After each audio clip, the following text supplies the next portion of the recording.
Thank you very much. I hope you can stand another piece of paper. I think it'll help us deal with the issues which we need to deal with, and they're a little bit on the dry and formal side, at least to begin with. So perhaps have another cup of coffee, and that will do. Actually, I said a few words last evening about what I want to really concentrate on today, and that is on truth and why it is absolute or non-relative. And if you will forgive me, I'm going to be rather careful and slow. You might even think picky about this, but it really is a matter of getting us to very carefully focus our minds on something that great confusion has been created around. So if you now have the sheet and you care to begin to follow me there, there is a current crisis about truth in our world, but most especially in our university. It is somewhat ironic that in the 20s and 30s, for example, philosophers wrote books defending what is today called the absoluteness of truth and explaining the follies of thinking of it as relative. If you will, for example, look at an old book by an old philosopher by the name of W.P. Montague called The Ways of Knowing. You can be sure it is in your library because it was very well known and widely used at the time. The Ways of Knowing. I believe it's chapter 3, if I'm not mistaken. In any case, you'll be able to find it just by looking at the index. You'll see a very careful discussion of the idea that truth might be relative and a way of understanding why people might be led to that mistake. And actually, among philosophers of the traditional variety, the idea that truth might be relative is an opinion which is frankly laughable. The situation we have come to where this becomes an issue is very recent and has to do with political and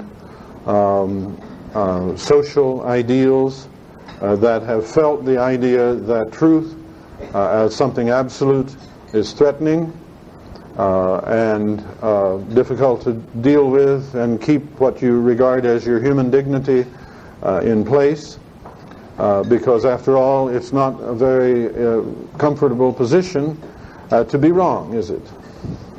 And so if you're faced with a situation where you're told, in the words of Aristotle, that there are many ways to be wrong, only one way to be right, that immediately sounds antisocial in our context, doesn't it? And if you're deeply worried about this and you have perhaps been marginalized, as we now say, you may have the idea that the one who's going to turn out to be wrong is you. And these are deep issues. Now, and I want you to understand that I understand that they are deep issues and difficult issues. I'm not dismissing them. And currently I'm just pointing out that there is a deep social drive against the idea of truth as being one way. Now this has created real problems for us in the intellectual world. And I don't hesitate to say that nearly all, I would say all, but I just don't want to have to argue about one case. I would say nearly all of our fields of professional practice are in epistemic crisis. That is to say, in nearly all of our fields of practice, law, education, theology,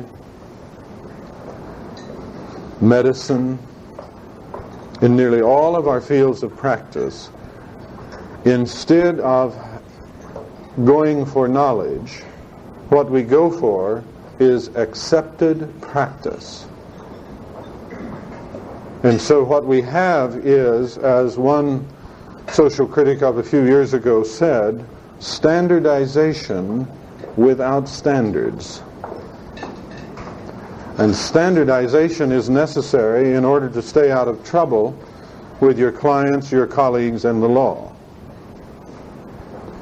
But you don't have to have truth for that, and you don't have knowledge for that. You only have to follow accepted practice.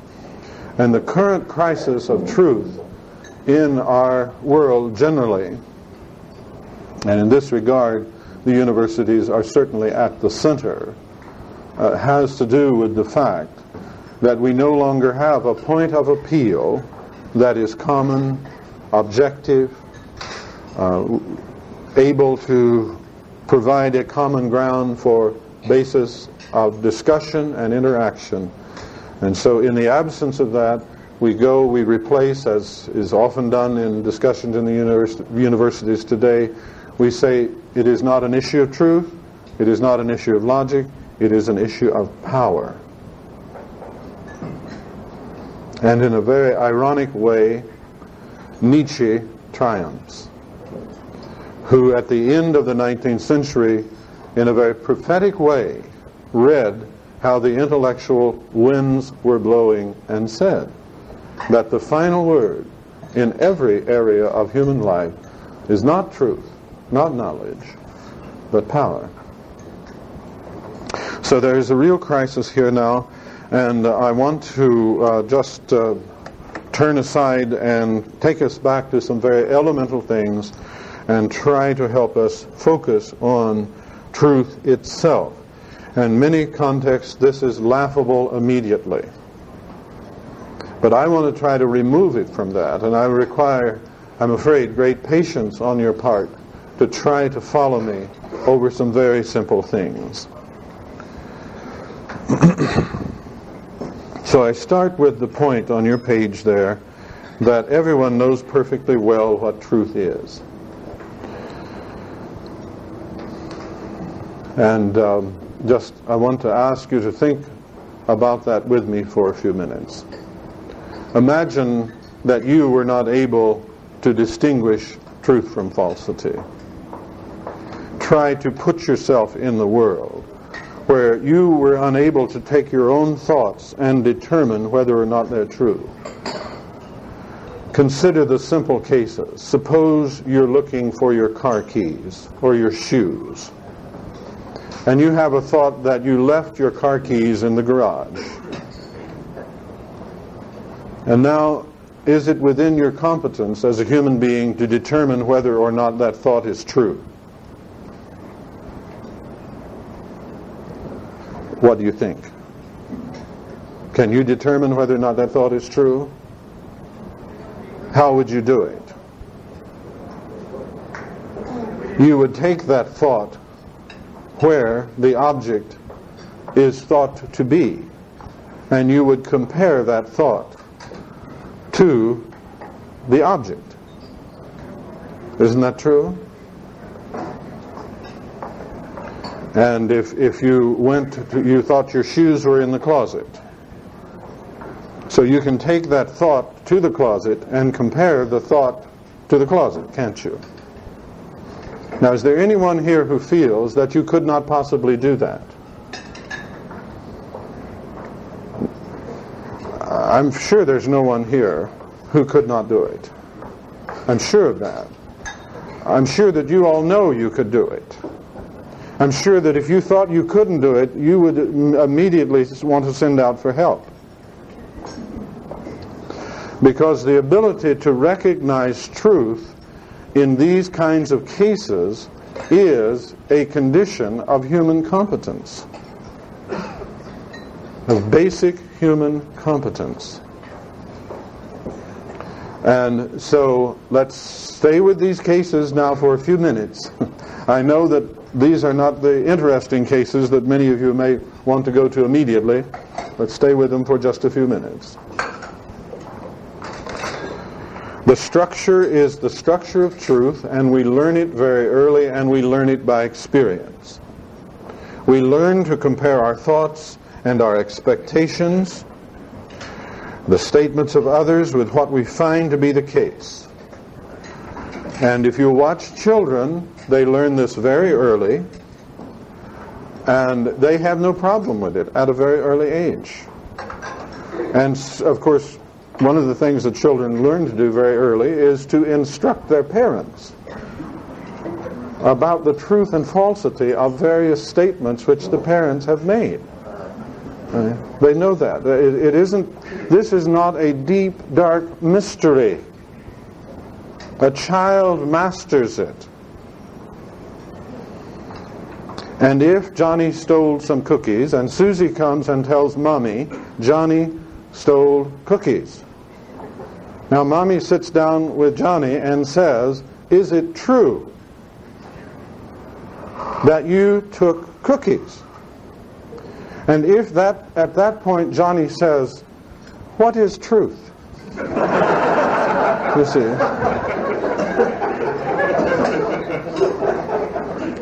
You know what Johnny is doing. Johnny is being uncooperative. He's not responding to the point. And it is very important for us to understand that it is on the human agenda, right up close to the top, for everyone to be very careful about the truth. Because the truth is dangerous. And Johnny knows that if indeed it is established that he took the cookies, a certain course of action is in the wings. And so the little girl asked to define a lie in Sunday school replied, it is an abomination to God and a very present help in time of trouble. As you see, our ability to negotiate with the truth. Now, all of that comes from the very simple, obvious nature of truth.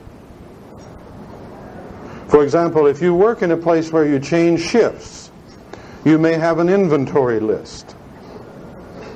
And when the shift change comes on, the one who's taking over may take the inventory list and go to the cabinet, and if you're a nurse, for example, may go and inventory the drugs or inventory whatever it is. It's a very familiar situation.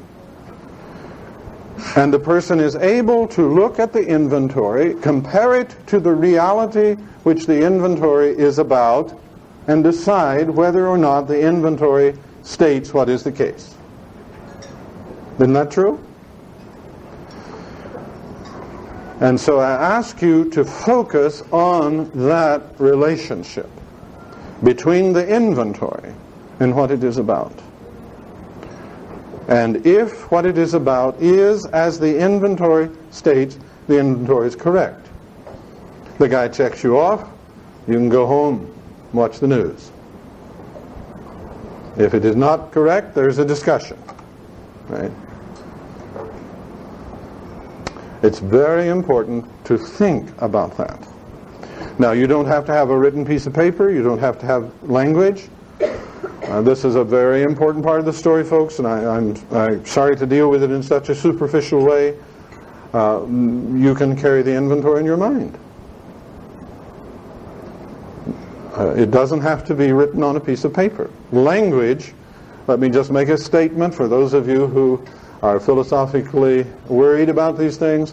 Language takes its semantic properties from the minds of those who use it. Meaning and truth are fundamentally properties not of pieces of paper or strings of phonemes, but of thoughts, ideas. Now, this is one of the problems in the background of the discussion about relativity of truth. Because in our time, the mind has been thrown away. It's been thrown away, and a lot of the philosophical search for truth proceeds on the condition that you can't talk about the mind in any intelligible way anyway, and you have to talk about language. It is the mind that provides the substance for truth. The mind in relationship to the objects which the mind deals with. Our culture lost the mind at the end of the 18th century at a philosophical level in the writings of David Hume and Immanuel Kant. It lost it as a subject matter of serious research and knowledge, and ever since has been trying to find it again. And language and behavior are, of course, the two main subjects that are proposed as the mind, or as the access to the mind, more subtly perhaps brain chemistry. And I don't have time to go into all of that, and I'm sorry that I have to just skate over it. But these are offered as substitutes, and when you examine brain chemistry, behavior, and language at the level of naturalistic knowledge, you cannot find meaning, and you cannot find truth. But of course, when you go to check the inventory in the cabinet so that you can go home, you don't worry about those things. You know what you're thinking, don't you? There are 3 bottles of such and such in the cabinet. You're thinking that, and you actually know how to look in the cabinet and see whether or not that thought is true. You can compare your thoughts to the objects. So now my third point here is an attempt to just give you an abstract statement of what truth is. Truth is that peculiar relationship which obtains between a representation and what it is about, when what it is about is as the representation indicates. And I turn you back now and I say, every one of you, you don't need a course in philosophy, you don't need a course in linguistics, every one of you deals with truth and falsity constantly. Every one of you know exactly what it is. You're able to identify it, argue about it, refute it, defend it, question it. You know exactly what it is. And you cannot go anywhere in this discussion if you give up on that basic insight about what truth is and how it's present to you. If you give up on that, there will be no stopping place or no intelligibility in the discussion about truth. Why are we in fact at a loss about truth today? It's because, generally speaking, truth as it is in itself is not an intellectually respectable subject matter in the academic and learned world. Brain chemistry? Fine. Language? Oh, that's good. Behavior? That's good too. But it will never get you to anything that you will recognize as truth.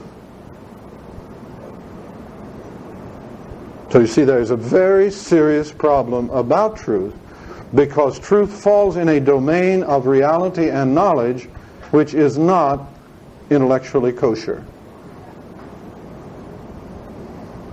Now, do people go on and act as if they know the truth? Sure they do. I always ask a colleague or fellow professional who says truth is relative, I say, do you believe that of the truth about your fringe benefits? That it's relative? That it depends on what you believe about it? Now, you know, they may choke it down and say yes. Or they may say, no, it's a power play. And if I've got enough power, what I say about my fringe benefits will stick. And if I don't, then what the administration says about my fringe benefits will stick. Just a power play. And if we go to the courts, just more power. Truth is not established in courts. Decisions are reached. Power is exercised. Well, that's another part of a long story. Now, let me just point out a very crucial matter here. Not all truth, of course, is verifiable in the way I've suggested. You can establish the truth of your belief that your shoes are in the closet in the way I've described.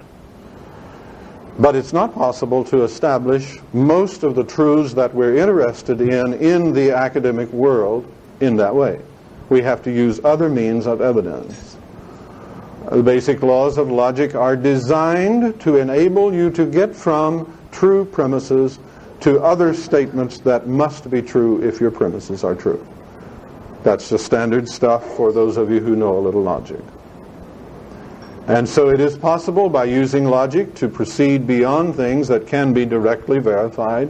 When I use the phrase directly verified, I do not write into it the history of empiricism, which is responsible in large measure for the mess we're in about truth and knowledge. Our culture has not escaped the effects of Hume's critique of knowledge on the assumption of empiricism, that is, that all meaningful statements, all ideas come from sense perception or feeling. And if you have bought that, then of course truth goes out, personality goes out, value goes out, sets go out, universals go out. Everything goes out actually that makes human life worth living. I mean, Hume knew that. And that's why he got sick with his own philosophy and disoriented and said, well, I have to get up out of the philosophical armchair and walk about, play a little backgammon, chat with ladies, have dinner, and I feel better. Right? But that's because when he moved into the realm of action, he had to step out of the philosophical armchair that had dissolved his whole world around it. So when I speak of verifiability, I do not mean empirical verifiability. I mean verifiability by direct experience, and direct experience is not to be understood as Hume tried to understand it. And later philosophers commonly known as positivist or logical empiricist or whatever. But what we have to understand is that truth still persists in cases where you can't directly verify it. Let me give you a parallel. Take the relation of next to. Now, if I ask you, is the pepper next to the salt on your table? You would be able to answer me one way or the other, wouldn't you? And how would you be able to do that? Well, by looking at the pepper and the salt. Do you know what the relation of next to is? Well, you probably haven't thought much about it, but if you thought about it a bit, I expect you'd come out fairly clear on it. It is not a precise relationship, and indeed there is some vagueness in it. Do things have to be right up against one another to be next to? Well, that's a clear case, but maybe if they were a fraction of an inch away, they would be next to. Suppose the salt was on one side of the table and the pepper on the other side. Would that be next to? Probably not. Next to normally means some kind of spatial proximity, but it isn't very precise. If there is, however, a plate between the salt and the pepper, you won't say it's next to the pepper, because it isn't. So, for example, we might say, is Mars next to the Earth in the solar system? What would the answer be? Well, you would be prepared to draw some distinctions. You would say, if you mean there is another planet between them, then Mars is next to the Earth. If you mean it's right up against it, no, it's not next to it. And so you can draw distinctions, right? Now, here's my point. You know what next to is, you apply it, you learn it by observation, and as a result, you can apply it far beyond observation. Truth is the same way. Truth is not limited to observation. It does not depend on observation any more than next to does. Now then, if I've succeeded in getting this before you, let's go on and make some statements about it. And right at the bottom of your sheet, I say truth is absolutely relentless, ruthless, and unrelenting. I mean, it just stands there. It does not change because of people's beliefs about it, how they vote on it, what their tradition says, or anything of the sort. If your gas tank is empty and you believe that it has gas in it, you can vote on it, have a cheerleading session, develop a tradition. You can do anything you want to, and your car will still not run. Truth is absolutely ruthless and unrelenting. You cannot change any truth by believing one thing or another about it. Now, you can change things if it is within your power to modify what your belief is about. For example, if you say my tank has gas in it and it doesn't, then you can, as it were, make that sentence true by putting some gas in the tank. But you cannot do anything about it by just believing, or wishing, or hoping, or taking attitudes, or cheering, or booing, or anything of that sort. Truth itself is absolutely ruthless and unrelenting. Now compare that to belief. I note at the bottom here, I must hurry on, that truth is no respecter of persons. It doesn't matter if it's Joe that believes it, or John that believes it, or Betty, or Bill Clinton, or Newt Gingrich, or anybody else. It will not go from truth to false just because a different person believes it. Now belief, of course, is different. Belief, I have very simply stated, the top of the other side of your page there, is a readiness to act as if something were so. Belief has a lot of properties that are true for representations that are true. For example, a belief is about something. It is selective in the way any representation is. A belief always has a definite kind of object.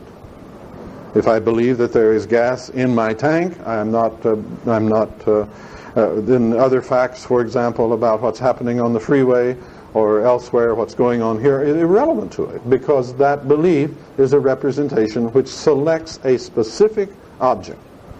The difference now between belief and truth is that they vary independently. You can believe what is true, you can believe what is false. There is no necessary connection between belief and truth, and thereby hangs many a tale. So you actually hear people talk as if somehow they varied with one another, that believing made things true. I've heard people speak in such a way that it would seem that it was impossible to have a false belief. Because after all, if you believe it, it's true for you, isn't it? And you have to admit that that's a pretty radical interpretation of truth. Or perhaps it's relativized to groups, perhaps professional organizations. Whatever all of the world's leading philosophers believe must be true. You're not likely to hear that said, because the world generally believes, as you may have heard, that if all the leading philosophers were laid end to end, they would still not reach a conclusion.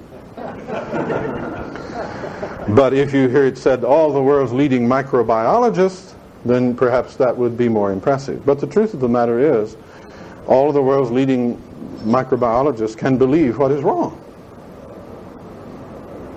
So there is no correlation between belief and truth that is automatic. If you're going to establish a correlation, you have to go beyond belief. You have to move towards evidence. Now, quickly, why then is it that truth is so threatening?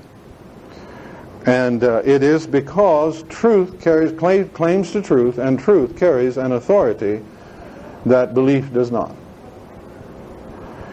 If you have a belief and you want to have it to have authority, you have to create some special circumstances that will give it authority.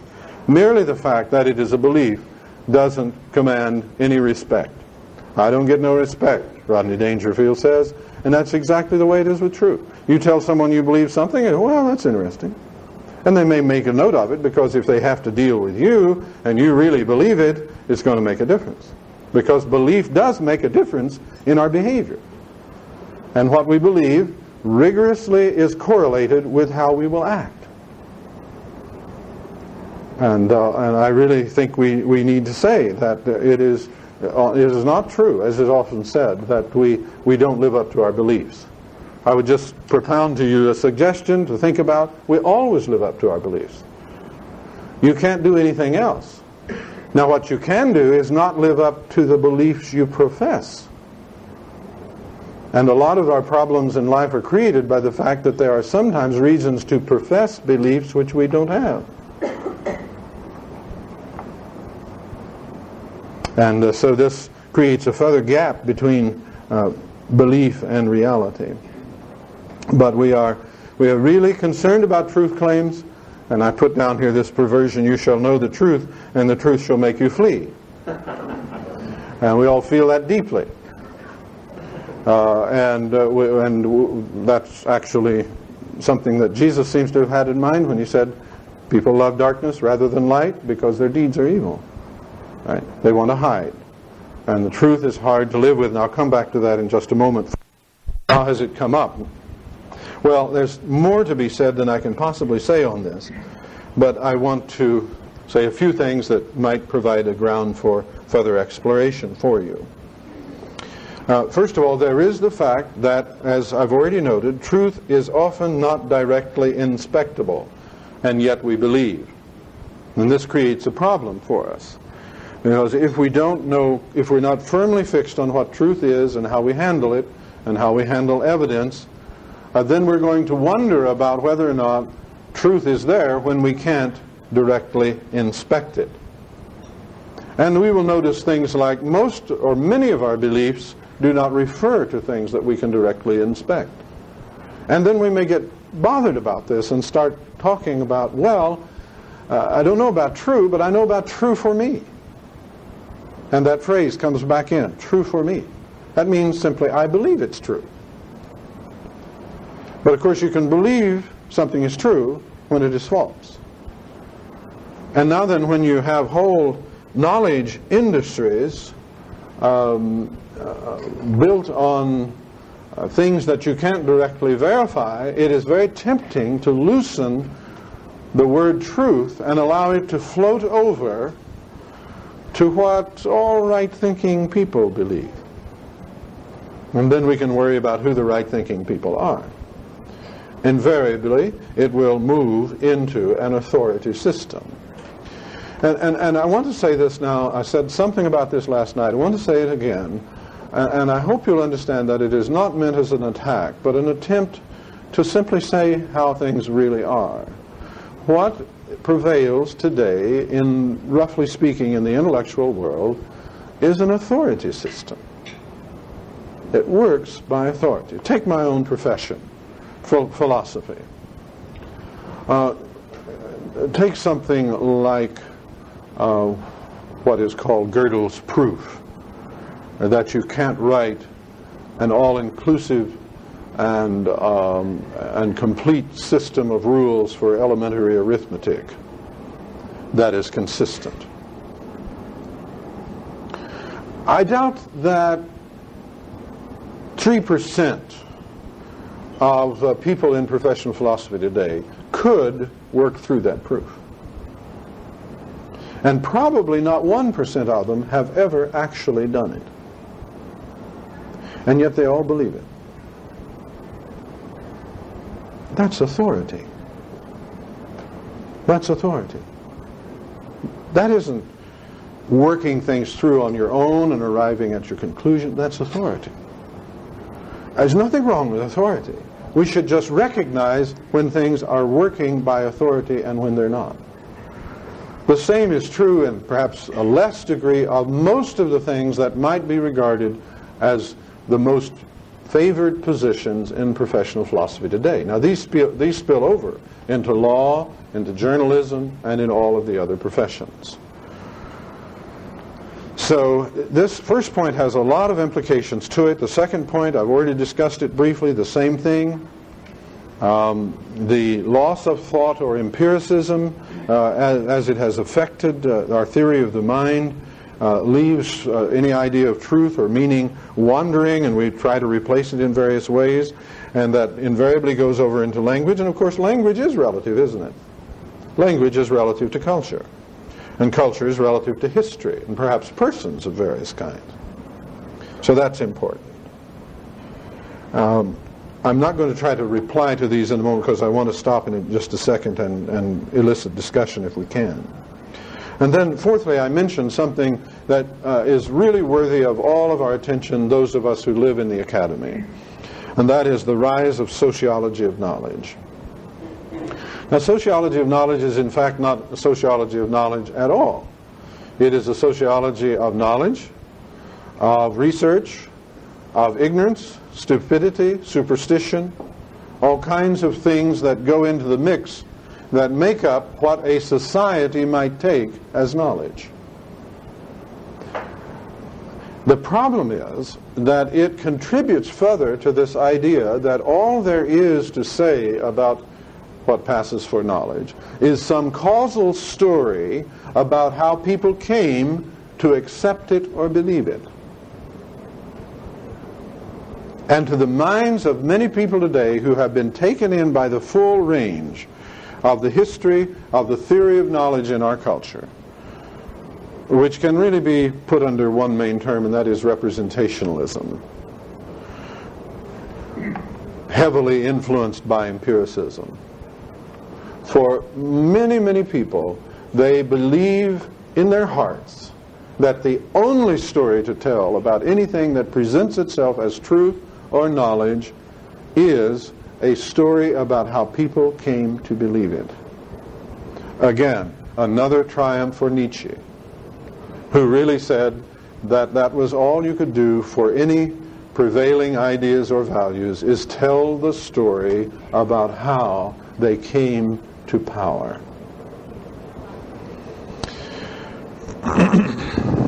Well, of course, except in the context where we're worried about our academic self-righteousness, I think all of us will admit that multitudes of people can be wrong. 6 million Frenchmen can be wrong, right? Or whatever the numbers are. There's no safety in numbers so far as truth is concerned. And that is because I believe all of us still have in the back of our minds, we are haunted by that basic idea of truth that we all come to know as children. And we keep thinking about, well, multitudes might believe what is not really there. And I include here the little passage from Exodus, thou shalt not follow a multitude to do evil. Just one final observation, and I'm sorry I'm taking more time than I wanted. One final observation. Truth will not set you free.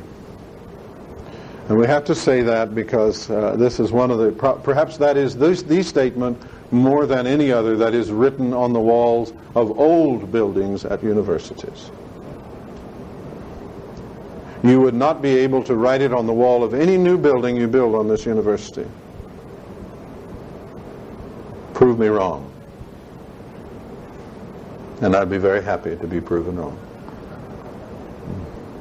That's because the effect has been, the effect of some of the things I've been talking about, has been to deflate the importance of truth. Now you get an education. I don't know what it is, but you get. You get credits, certifications, people to write letters for you, go up the ladder of advancement, more standardization without standards, I'm afraid. And power perhaps is the last word in the way things are practiced now after truth has been abandoned. But we have to say, no, truth will not make you free. Many of these statements now, you don't even have to know the truth, apparently. On the elevator in the humanities building at USC, whoever donated the elevator wanted to say a word.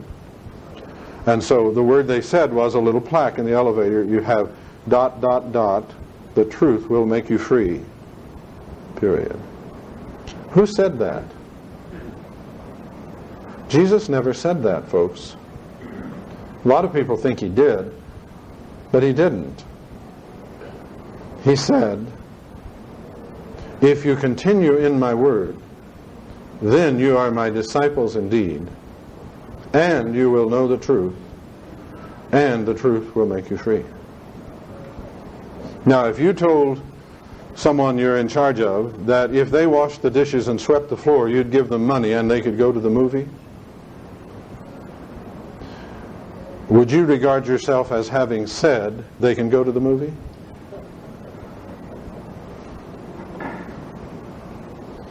Jesus knew the truth would not make people free. He knew that it crushed people.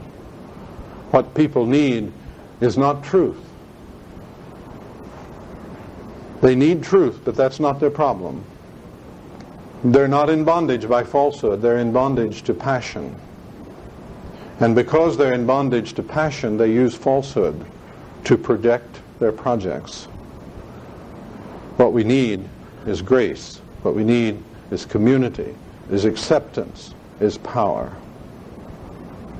And we receive that, I believe, from a transcendental source which is ever present at hand. And that is a truth which can be verified. Thank you very much. And let's stop now and see if you have comments and questions back. I'd be delighted if you do, and I feel no need to prove that I'm right. I'd like to be right, but unfortunately I've been wrong. I once thought I made a mistake. Think about it. Are there any comments or questions, especially about our academic setting and so on? Yes. Just, particularly concerning Christ Himself, what would be maybe a starting point or an avenue if we were talking with someone and helping them to pursue truth of Jesus Christ?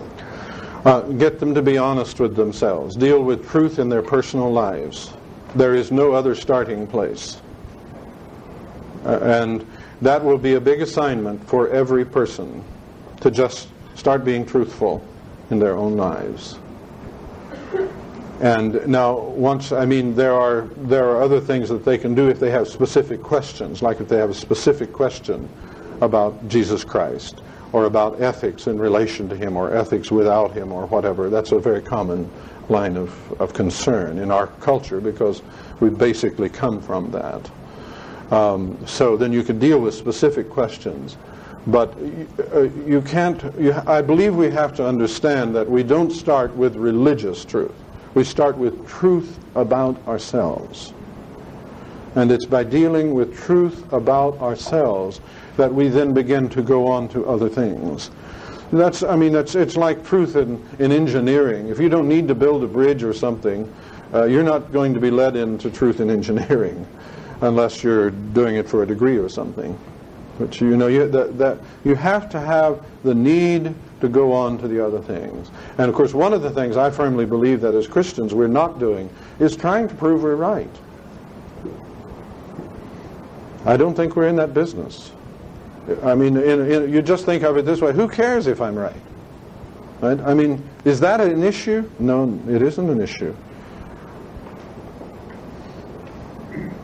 And so let's just begin with the person and begin to help them accept the truth about themselves. Anyone else?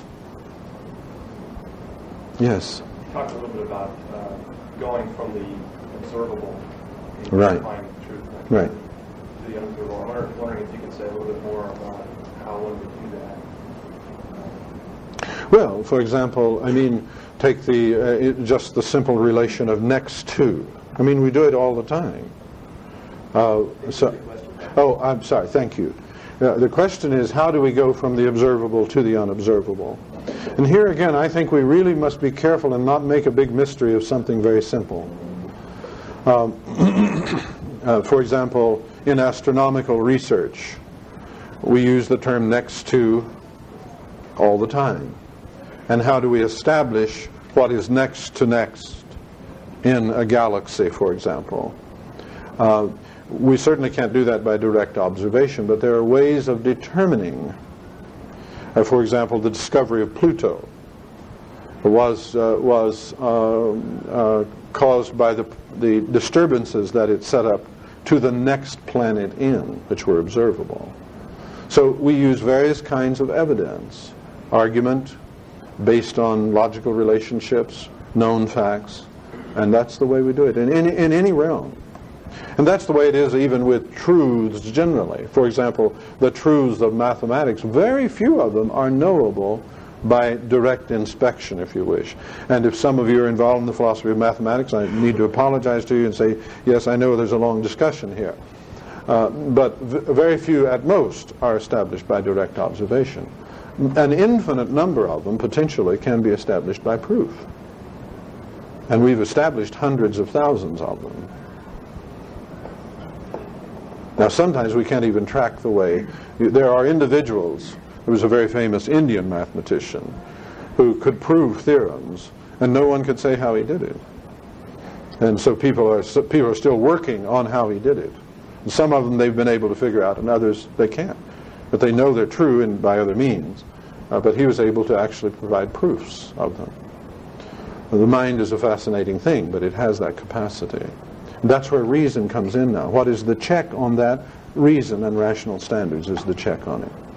We're not infallible in that domain. Basically, that's the way it works. Literary theory, you can't establish truths about, many of the truths about a text, for example, by observations. You have to do the analysis of data.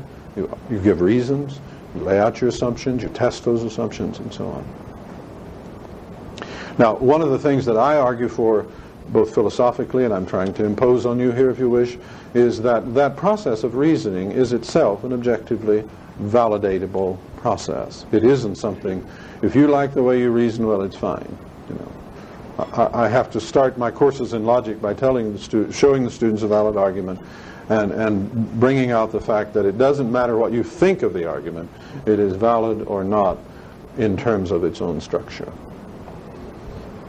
Are there other questions? Way back here, and then we have one here. Yes? When you're talking about truth, you're talking about our belief in reference to something that exists in reality. Let me stop you and say, when I speak of truth, I'm never talking about belief. Okay. So now, can you restate your question? Our belief in truth, our belief, if we're true, we're aligned with reality. That's right. If our beliefs are true, they enable us to integrate with reality in a way that is also comfortable for our will. Right. And that's the main function, of course, of belief beyond intuition, is to enable us to integrate our purposes with reality. Okay, so then you mentioned that a lot of what is interesting is reality that it's not verifiable. So if I'm going to argue By verifiable, I mean directly inspectable. Right. So then how would one argue spiritual reality if there's to an individual that does not recognize or believe in spiritual reality? Well, I normally will sit down with a person who does not believe in that, and I will sit down and try to get them to talking about themselves, about their thoughts, their feelings, their choices, their reasons. And I've never found a person who isn't full of information about these aspects of themselves. And then I say to them, now what you've been talking about for the last 45 minutes is spiritual reality. That's spiritual reality. What is spiritual reality? It is, I give a definition, the spiritual is unbodily personal power. And of course then we can have a long argument about that. But, I mean, you have to, that's the way you work, basically. See, most people think spirit, what is spirit? It's vapor. It's a gas. Or it's a vacuum. So, really now, this is where, to go back to the talk last evening, I don't know how many of you were there, but, you know, I talked about how being a rational person makes heavy demands on things like your patience, your willingness to listen, and so on. And so this is a helping piece of work and a learning piece of work also. And that's the way you proceed. You define your terms, you collect evidence, and you proceed from there. Now you see, those of you who are Christians, when you say God is spirit, what do you mean? God is gas? God is vacuum? What is it? You have to give a specific meaning to that. And one of the reasons why we are in trouble is not just because some very false tendencies in interpreting knowledge itself has arisen and become historically triumphant, but because we have not responded. We have not taken the central terms in our vocabulary on which our practice is based and made sense of them. Right now, I've got a friend at USC in psychology who will not leave me alone. He is a rabid behaviorist, but for some reason he wants to keep discussing these issues about the spirit and the nature of personality or the nature of person. I don't usually talk about spirit to him because it's enough to just get a thought.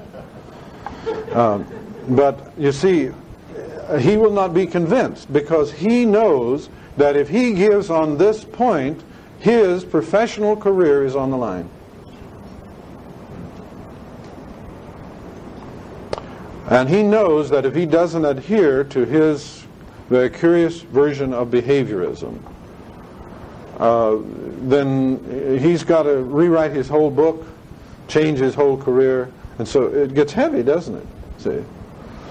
And there's a lot of investment here. Does that help at all? That's the way I would proceed. Just go piece at a time. What is spirit? What is mind? Let's make sense of it. Let's deal with the objections and go on from there. And I think there's a very strong case for that, because I'm still waiting for anyone, when they start describing their life, to do it in chemical terms. Or even behavioral terms. They don't do it. Over here was a comment. Yes, you mentioned something to the effect that usually when you ask people about truth, or I can't remember if you were talking about truth or belief, the response that people normally give is how someone came to that belief. Yes. They say within the current context, any idea of truth apart from true for me, or true for our group, is dismissed, and you get instead historical explanations of how we came to those beliefs. So in response to that, do you think that a Christian testimony is a usable factor or something that shouldn't be used today? Anything that you judge to be relevant with that person should be used. You can't run this by formula. And so you're going to listen to people and find out where they are. And you're going to respond to them where they are, and it may be that your testimony would be relevant. I would say that's going to depend on how they are related to you, probably. You know, a lot of people come to belief because of other people's belief. They sincerely do. That's absolutely true. In fact, most of the things we believe because other people believe them. You probably believe what you read in the newspaper this morning. Most of it. And so that's quite all right. And so sometimes you'll find a person, they may know you, and your standing and your surroundings may be such that if you have believed and experienced something, that will be a very serious point for them. On the other hand, you may meet a person who knows you, but who has very firm philosophical commitments, and you may need to deal with those first. And I suggest, if they are deeply troubled on this issue of what is the spirit and what is the mind, that you begin, just somewhat like in your case, you go with them, you get them to describing. Ask them things like, well, have you been disappointed lately? Most people will be able to give you some disappointment that they've had lately. And then you could get them to describe that. Look at its parts. See, that's the work of rational analysis, is always to break things into their parts and put them back into relationship with one another. And it's very productive work.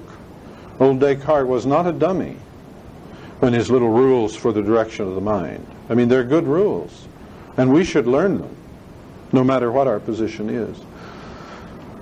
So I'm afraid that's not a very neat answer, but I think you have to consider the case, you have to respond to the individual. But in some cases that may mean a pretty interesting philosophical discussion. Other times it may mean an individual statement.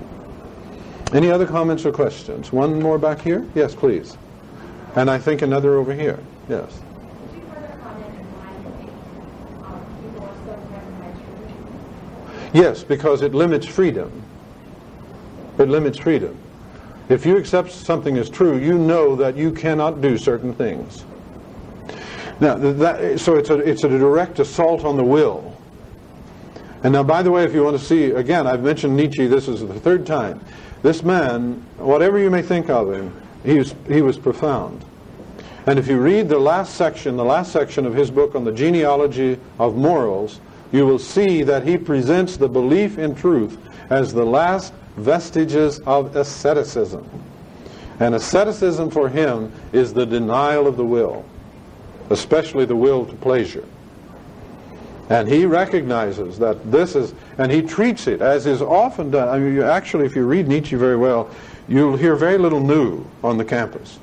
If you recognize, I mean, because he said he recognized, he saw that this is deeply connected to issues like the existence of God and so on. Because what it amounts to is invoking a power that is transcendent to the human will. And so when Derrida comes along and talks about his ontotheological version of reality, logocentrism he calls it, and the rejection of it, he's just taking a page out of Nietzsche's book. But it's very threatening. You see, there are only two values that are immediately accepted in American culture today. One is pleasure, sometimes called happiness. The other is freedom. If you want to do something, you should be free to do it. If it is pleasurable, why not? And these are the two unquestioned values of our civilization at present. Everything else has to justify itself. But these can only be justified if they involve some kind of self-limitation. They are ultimate. Pleasure and freedom. Can we just take the final comment over here?